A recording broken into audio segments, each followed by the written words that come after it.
Find your niche and niche down. This is the advice I've been hearing the most since I started my first YouTube channel back in 2014.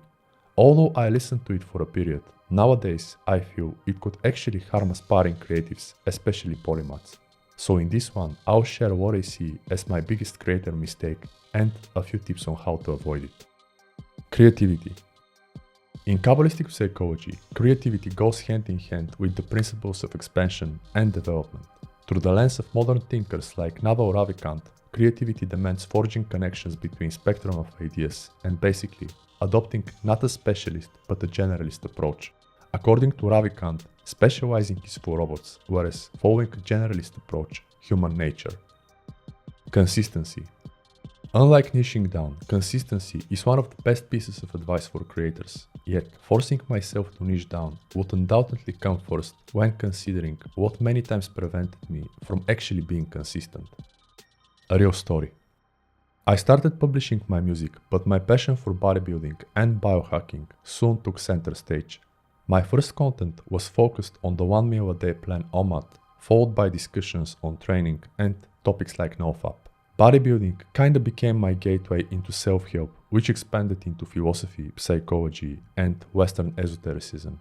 I wanted to help others achieve similar results, but my audience remained primarily into OMAD and NoFap. This led me to start a new channel, which has become my most successful to date. It is monetized and actually generates revenue through digital assets.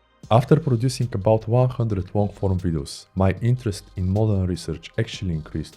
I am now expanding the second channel content to include cross-reference topics and provide a more holistic perspective. By developing my skills, making those videos sparked my passion for tech, product reviews, coding, and content creation itself. So the moral of the story is this: more often, our interests do not stay static. They evolve, opening our eyes to others, etc. Generating ideas. Based on my experience, the key to consistency is creating what you want without neglecting your interests. This allows what maximum outscores your creative mechanism or the creative aspects of your unconscious to generate ideas and leads to two things. 1. It keeps you creating good scripts, which are the backbone of any good video. And 2. It enables you to publish content relevant to your journey's current stage, bringing genuine excitement, authenticity, and attention to detail you can really not fake. Forget about confidence. Like many, my biggest creator mistake was not presenting myself in my totality when starting. I now firmly believe that doing so actually builds a healthier brand by attracting the right audience from the get-go. Struggling with imposter syndrome and likely low confidence, we often want to show only one part of ourselves.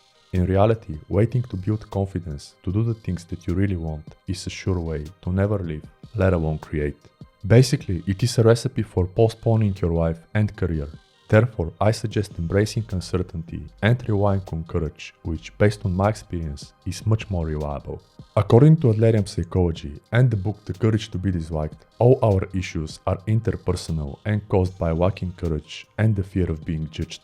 And according to Tim Ferriss's tribe of mentors, when you operate out of courage, you say that no matter how you feel about yourself, your opportunities, or the outcome, you're going to take a risk and take a step toward what you want. You're not waiting for the confidence to mysteriously arrive. Unquote. As mentioned on my other channel, building courage can include going to the gym despite being overweight, approaching someone despite feeling shy, and publishing YouTube videos with an utter lack of confidence and charisma. As I like to say, encouragement begins when you give yourself credit for all your small wins regardless of the outcomes. This is how you get comfortable feeling uncomfortable. You're the niche. Who you are comprises your interests, passions, skills, etc., establishing your niche. This allows you to create freely without the burden of trying to be something you are not, or not entirely. People follow you because of you. Your interests may shift slightly, but who you are doesn't. As long as you start as your authentic self, it will be fine, as authenticity attracts a loyal audience.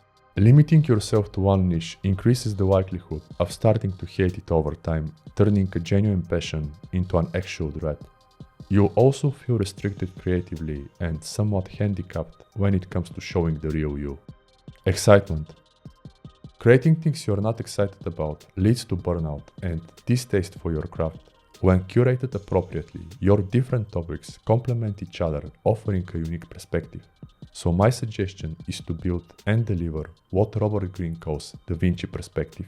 Now, there must be a method to the madness. Your interests must make sense within the overall context of your brand, forming something like a coherent body of work.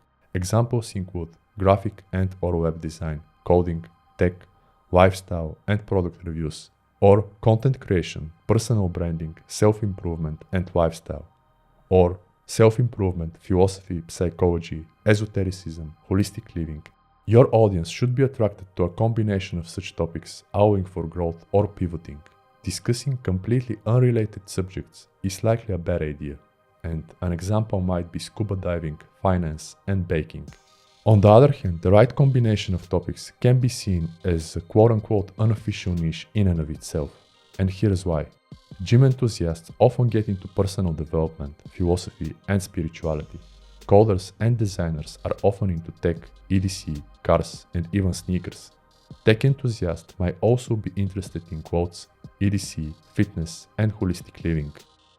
Challenge. In my humble opinion, the biggest obstacle often is overcoming the fear of being broader. As long as your interests complement each other and you present yourself authentically from the start, this likely won't be a problem. Actually, you may even inspire others to do the same. And as Ryan Holiday says, the obstacle is the way. Recap.